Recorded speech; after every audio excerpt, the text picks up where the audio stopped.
महाराज प्रेमानंद, लोग उनके पीछे ऐसे पड़ गए हैं जैसे उन्होंने कोई बहुत बड़ा अपराध कर दिया हो।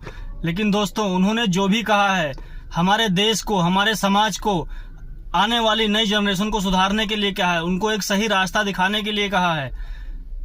हम दूसरों पे कितनी भी टिप्पणी कर लें, लेकिन सच्चाई छुप नहीं सकती है। आप खुद से पूछकर सवाल देखिए कि क्या महाराज ने जो कहा है वो गलत है। आप सिर्फ कुछ धारणाओं के चलते अगर महाराज पे उंगली उठा रहे हैं तो वो बिल्कुल गलत है। महाराज ने जो भी कहा है बिल्कुल सही कहा है, उन्होंने समाज हित में कहा है, तो उनका विरोध हमें नहीं करना चाहिए। और हमें अगर कुछ करना है तो उनकी बातों को सुनकर, उनके विचारों को सुनकर हमें खुद को सुधारना चाहिए। इससे अच्छा कुछ भी नहीं हो सकता है। महाराज जी पे उंगली उठाने का कोई मतलब ही नहीं है। किसी भी एंगल से उन्होंने गलत नहीं कहा है, क्योंकि उन्होंने किसी को चिन्हित नहीं किया है। उन्होंने ये तो नहीं कहा कि आप ऐसे हो, आप ऐसे हो। उन्होंने 4% की बात की है। तो आप खुद को 96% में क्यों मान रहे हो? किसने आपको चिन्हित किया कि आप 96% में हो? या फिर आप ऐसे हो तो जो खुद को अगर आप ऐसा मान रहे हो तो सचमुच हो, तो उसमें बुरा लगने की बात क्या है? आप खुद को 4% में मान के चलिए ना। बाबा ने ये तो कहा ही नहीं कि ये मतलब किसी को चिन्हित नहीं किया उन्होंने कि वो 96% में है। उन्होंने 4% की बात की है, तो मैं तो 4% में खुद को मान के चलता हूँ।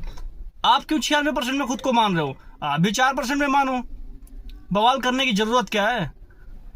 एक संत कभी गलत रास्ते नहीं दिखाते हैं। हाँ, कुछ लोग हो गए हैं, लेकिन जिस तरह हर इंसान गलत नहीं है, उसी तरह हर साधु भी गलत नहीं है, हर संत भी गलत नहीं है। वो पता लग जाता है कि कौन सही है कौन गलत है आचरण से, विचारों से ही। तो बाबाओं पे उंगली उठाने से अच्छा है कि हम अपने आप को देखें, अपने आप को सुधारें और उनके विचारों से, उनके कथाओं से कुछ सीखें और अपने जीवन में सुधार करें तो ज़्यादा बेहतर होगा। ना कि बाबाओं पे, महाराज पे उंगली उठाने से कोई फ़ायदा नहीं मिलने वाला है। उनके पास कोई कुर्सी नहीं है, कोई राजनीति नहीं है जो उनसे छीन जाएगी। उनसे सॉरी बनवाने में लगे हो, शर्म करो यारो। सच्चाई क्या तुम्हें पता नहीं है? सच्चाई तो तुम्हें अच्छे से पता है क्या हो रहा है हमारे समाज में, लेकिन बस उंगली करने की आदत है। तो शांत कहाँ बैठोगे?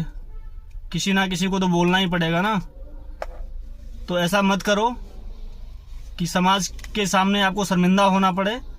महाराज जी ने जो भी कहा है बिल्कुल सही कहा है। हम महाराज जी के सपोर्ट में हैं, और जो इसको गलत साबित करता है वो खुल के सामने आए, प्रदर्शन करे, तो पता तो चले कौन है वो। ऐसे सोशल मीडिया पे बकबक करने से कुछ भी नहीं होने वाला है। सामने आके प्रोटेस्ट करो कि हम महाराज के खिलाफ है, तो हम लोग सबको कम